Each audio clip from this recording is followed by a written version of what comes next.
Always right. One day a farmer said to his wife, We don't often use our horse.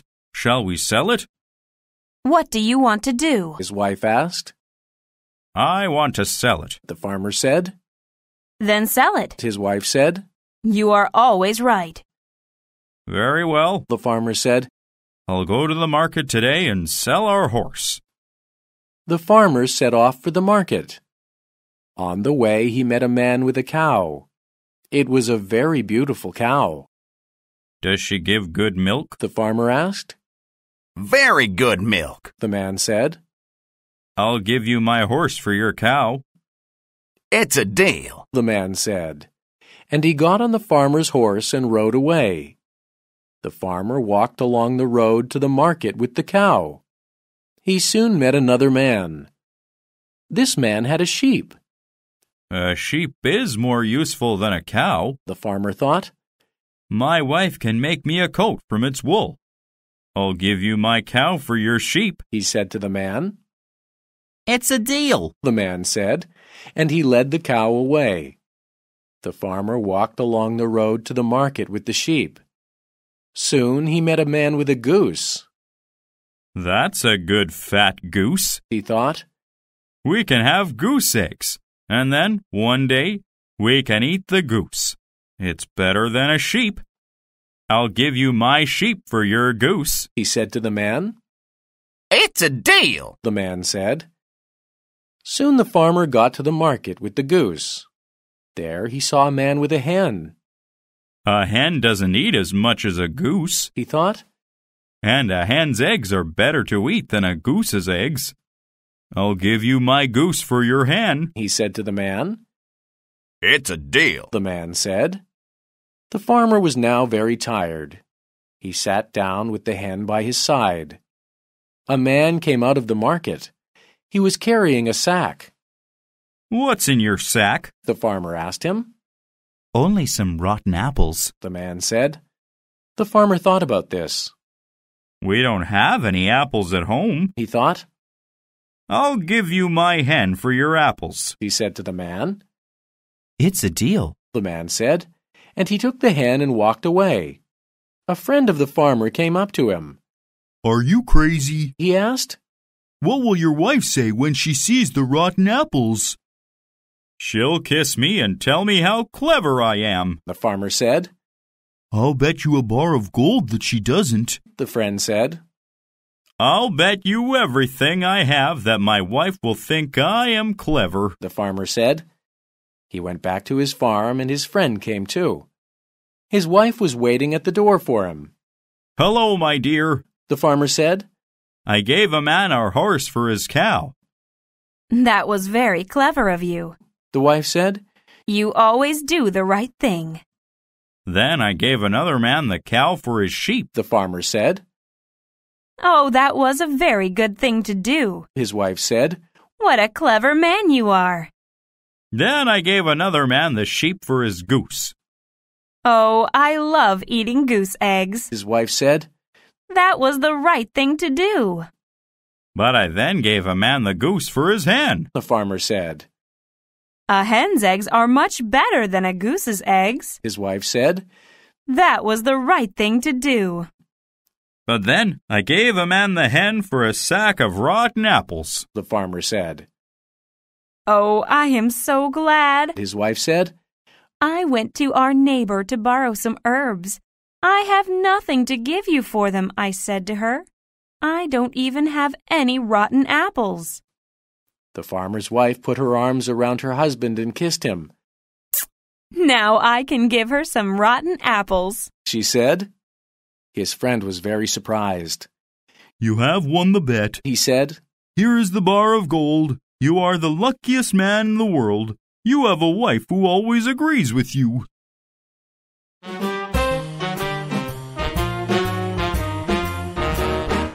The Little Mermaid. Chapter 1. The Mermaid and the Prince. The little mermaid lived at the bottom of the sea with her father, grandmother, and 5 sisters.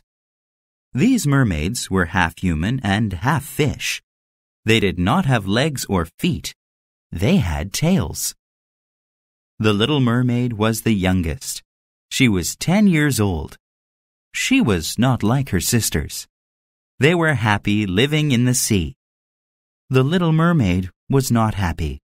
I want to know about everything outside of the sea, she thought. But she could not leave the sea. She had to wait until she was 15 years old. The little mermaid's sisters were all older than she was. Every year, one of them went up out of the sea. Sometimes they even went near the land. Each sister saw many wonderful things. I want to be 15, thought the little mermaid. I want to see all of those wonderful things. At last, the little mermaid was 15 years old. Now you can go up out of the sea, said her grandmother. The little mermaid was very excited. The little mermaid swam up out of the sea. She saw a big ship, and she swam near it. She saw many people on the ship. One of them was a young man. He was a prince. He is very handsome, she thought. I want to meet him, but I can't go on the ship. I don't have legs. I only have a tail. The waves in the sea started to get bigger and bigger. The ship moved up and down with the waves. Then, suddenly, a storm hit the ship. Crack! The ship broke into many pieces. The prince fell into the sea. He could not swim. He sank in the water. I must help the prince, thought the little mermaid. She swam down into the sea and looked for the prince. At last she found him. His eyes were closed. He was not moving. She held him and pulled him up out of the sea. I must get him to land, she thought. She pulled him close to land and pushed him onto it. Then she swam away from the prince. She watched and waited for someone to see him. A young girl found the prince. The girl ran away and came back with many people. The prince soon woke up and smiled at the young girl. The little mermaid was sad. He does not know I saved him, she thought. She slowly swam back to the bottom of the sea. She told her grandmother about the prince. Will I ever see him again? She asked. You can swim to the top of the sea and watch him on the land, her grandmother said. But you can never be with him. You live in the sea, and he lives on the land. No, the little mermaid thought. I want to live with the prince. I will ask the sea witch for help. Chapter 2. The Mermaid and the Sea Witch. The sea witch was very clever. I will help you, she said. I will turn your tail into legs. You will look like a princess. But if you do this, you will never live at the bottom of the sea with your family again. You will also die if the prince does not marry you. I will do it, said the little mermaid. He will marry me. I know it, she thought. I will not help you for free, the sea witch said. I want your beautiful voice. The little mermaid really wanted to be with the prince, so she agreed. She gave the sea witch her voice, and the sea witch gave her a magic drink. The little mermaid swam up to the land. She slowly drank the magic drink. Soon, her tail turned into 2 legs. The prince found the little mermaid on the land. How beautiful she is, he thought. He took her to his palace and gave her wonderful clothes to wear. The prince took her everywhere with him. The prince often talked to the little mermaid, but she never talked to him. Why won't you talk to me? He asked her. The little mermaid wanted to talk to him, but she could not. She had no voice. One day, the prince said to the little mermaid, I love you, but I love another girl more. One day I nearly drowned in the sea, This girl found me on the land and saved my life. I will always love her." The little mermaid wanted to say, No, I saved your life. I saved you from the sea and pushed you onto land. but she had no voice. She could not tell him. Then one day the prince said, "My father wants me to marry a princess. She lives far from here. Please come with me to meet her." So the prince and the little mermaid went away on a ship to meet the princess. Finally, the prince and the little mermaid saw the princess. The prince was surprised and happy. "I know you. I almost drowned in the sea, but you saved me," he said to her. "I love you. You are so beautiful.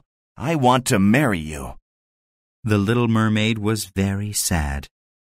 I will die if the prince does not marry me, she thought. The prince married the princess. Then the prince, the princess, and the little mermaid went on the ship to return to the prince's palace. The little mermaid stood on the ship and watched the waves. She thought about her family at the bottom of the sea. She wanted to be with them. Then she saw her sisters in the water. They swam up close to the ship to talk to her. "We asked the sea witch to let you live," one of her sisters said. "She gave us this knife. You must kill the prince with it. Then your legs will turn back into a tail, and you can come back home." The little mermaid went into the prince's room. He and the princess were sleeping. She could not kill him. She loved him too much. She threw the knife into the sea. The little mermaid jumped into the sea and slowly sank into the water. Oh, I will die soon, she thought. Then she heard a beautiful voice. It said, "You gave your life for love. Your soul will live forever. Every child will hear your story. If each child is good, you will soon live again."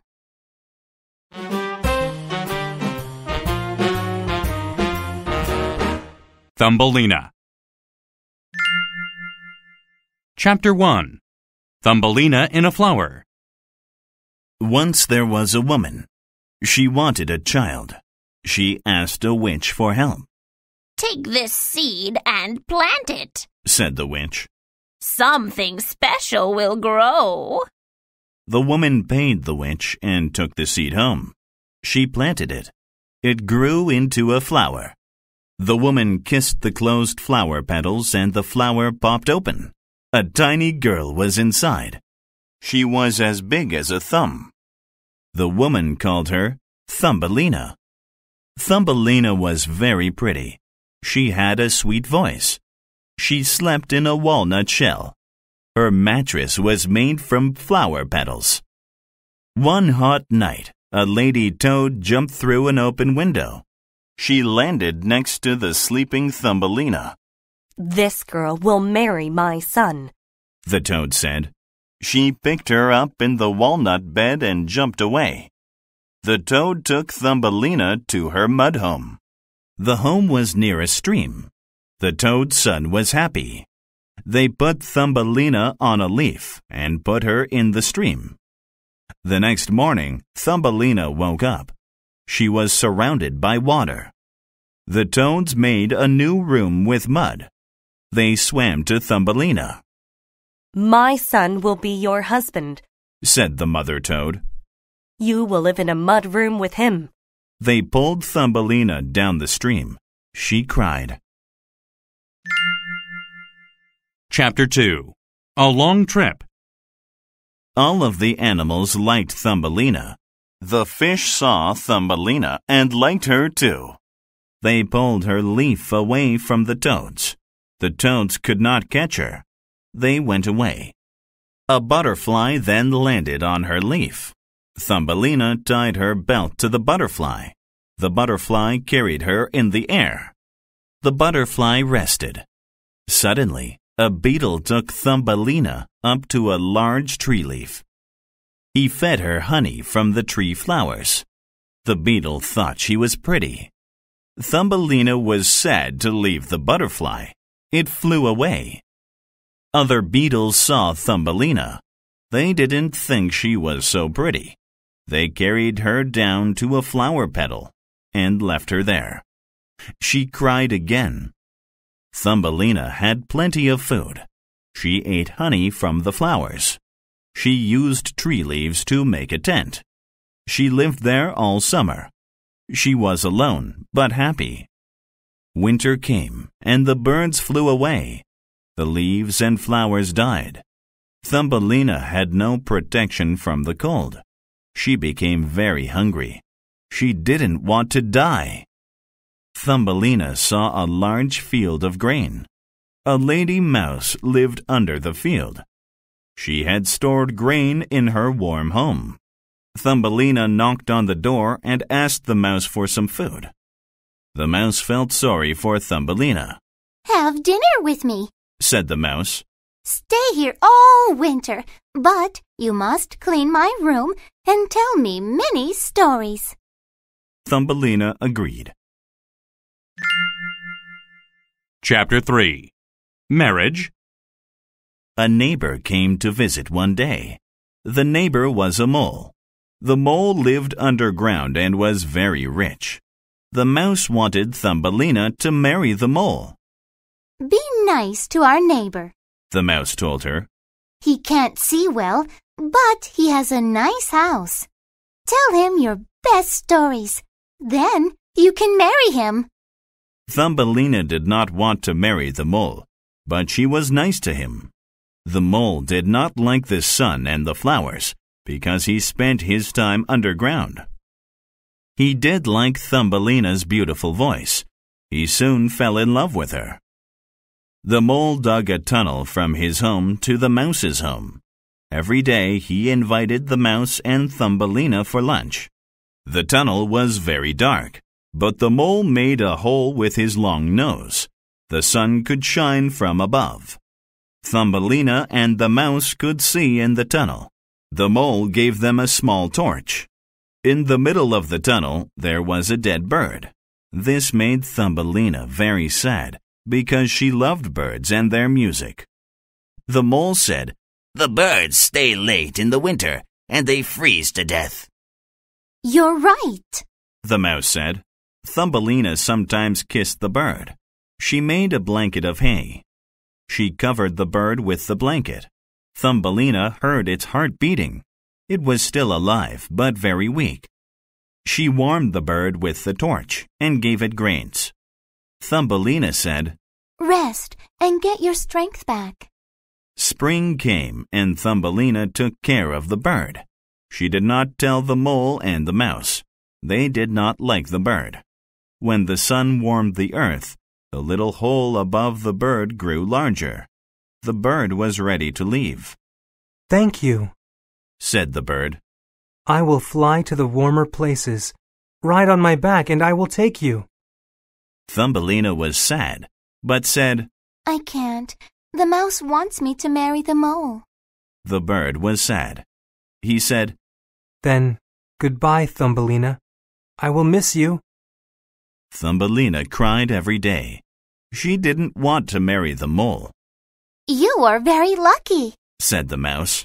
"Now stop crying or I'll bite you with my big teeth. You will marry the mole this summer. You need to make a wedding dress so you will be ready." Thumbelina left the mouse's house to look at the warm sun. When she thought of marrying the mole, she cried. She saw the bird that she saved. It came down and told her, "I can't leave you like this. You must come with me to warmer places." She jumped on the bird's back, and they flew away. The air was cold in the sky, but it soon became warmer. The snow on the ground changed to green hills. Now the weather was very nice and warm. The bird said, "I will take you to a nice flower.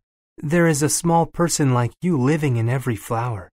They are called the spirits of the flowers. You will see the king of the flowers there." The bird put her next to the king of the flowers. He fell in love with her and gave his crown to her. "Will you marry me and be my queen?" Thumbelina was so happy. The flower's spirits gave her silver wings. Now she could fly to each flower. She soon married the king of the flowers. The king didn't like his wife's name. He called her Queen Mai. The bird was happy for Thumbelina, but sad. He loved her too. Later that summer, the bird flew to Denmark. It sang a song about Thumbelina there. A writer heard the song. He wrote this story down.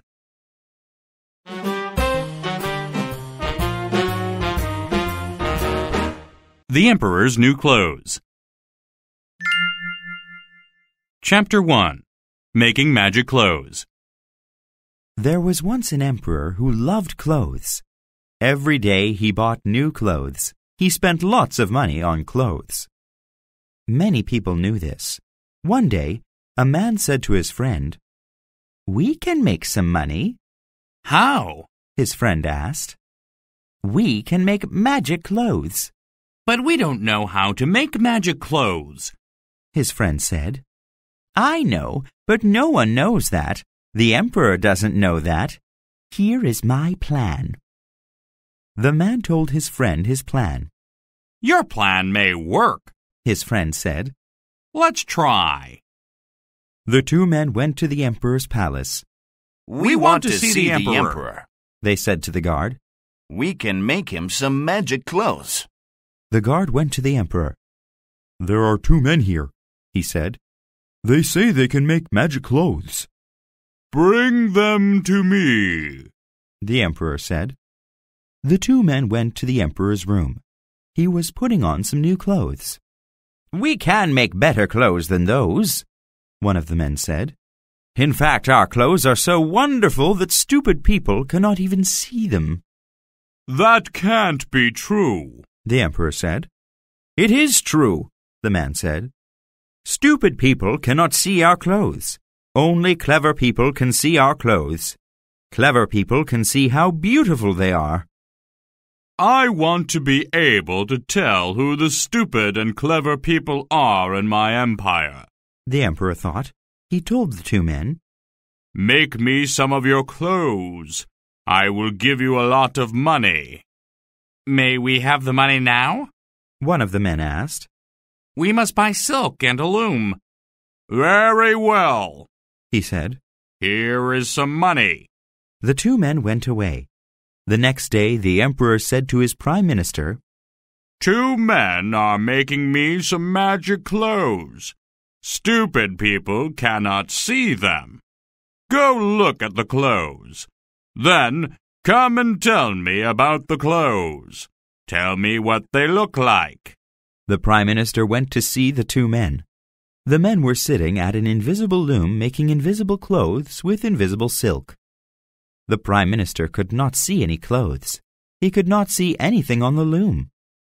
"What are you doing?" he asked.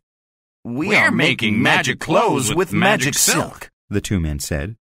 Clever people can see this. Stupid people cannot. I am the prime minister, the prime minister thought. I cannot see the clothes, but I don't want people to think I am stupid. Yes, I can see the beautiful clothes, he said. I shall tell the emperor about them. Good, the men said. Please tell the emperor we need more money to buy more silk. The prime minister went back to the emperor. The clothes are very beautiful, he said. The men are doing good work. They need more money. They must buy more silk. Chapter 2. Putting on the clothes. The next day the emperor sent his second minister to the men. The second minister took more money to the men. "Tell me about the clothes," he said. The two men were still sitting at their loom. The second minister could not see any clothes. He could not see any silk. "What are you doing?" he asked. We are making magic clothes with magic silk, the two men said. Look at the clothes. Aren't they beautiful? The second minister could not see anything. "What can I do?" he thought. "Only stupid people cannot see the clothes. The emperor must not think I am stupid. Yes, he said to the two men, the clothes are very beautiful. I will tell the emperor about them. Good, the men said. Please tell the emperor we need more money to buy more silk. The second minister went back to the emperor. The clothes are very beautiful, he said. The men are doing good work. They need more money. They must buy more silk. The emperor sent more money to the two men. The next day the two men came to the palace. Here are your new magic clothes, they said to the emperor. Put them on, and you will be able to tell the stupid and clever people in your empire. The emperor could not see any clothes. Where are the clothes? He asked. Here, the two men said. Only stupid people cannot see them. Let us help you put them on. They pretended to help the emperor put on the magic clothes. I cannot feel them, he said. They are magic clothes, the men said. Only stupid people can feel them. Yes, you are right, the emperor said. He thought. I am not stupid. The emperor called all of his ministers. He told them to walk with him through the city. He wanted to show the people his new magic clothes. Everyone knew about the emperor's magic clothes. They could not see them, but they did not want others to think they were stupid. Everyone told the emperor how wonderful he looked. Then a small boy said to his father, Dad, the emperor isn't wearing any clothes. Don't be stupid, his father said. Then a man standing nearby said, The boy is right. Soon, everyone was shouting, The emperor isn't wearing any clothes. The emperor heard the shouting. He looked at his body. They are right, he thought. I'm not wearing any clothes. He did not know what to do, so he kept on walking.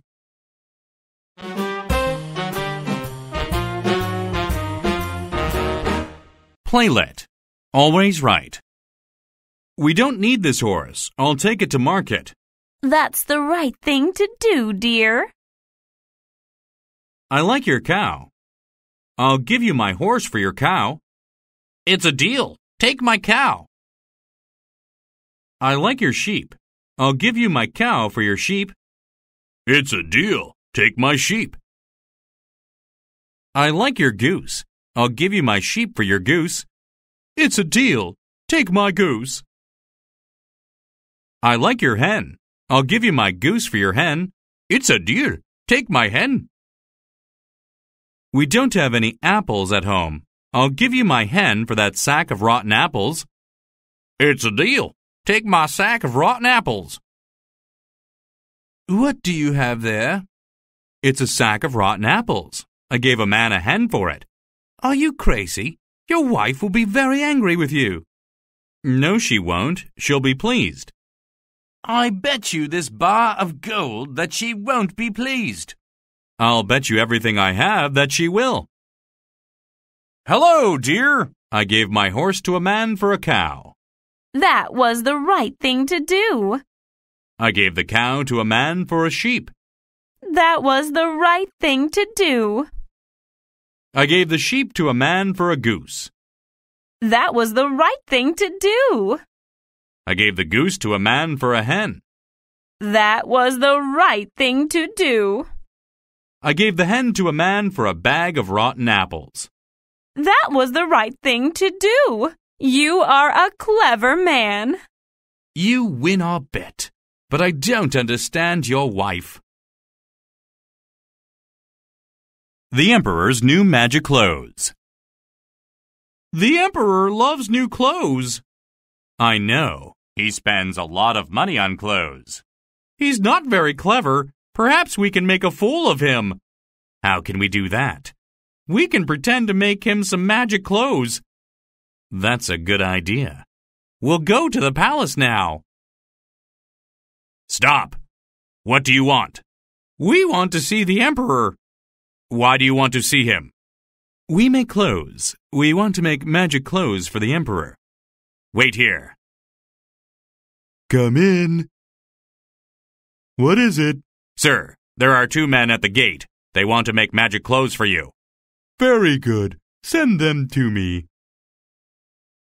You may go into the palace. The emperor will see you. What kind of clothes do you want to make for me? Magic clothes, sir. Only stupid people cannot see the clothes. Clever people can see how wonderful they are. That's very interesting. You may make me some of these magic clothes. I will pay you well. Sir, we need money now. We have to buy silk and a loom. Give these men some money. They are going to make magic clothes for me. Where are the magic clothes? Here they are. Aren't they beautiful? Only stupid people can't see them. Of course, I can see that they are wonderful. I'll tell the emperor.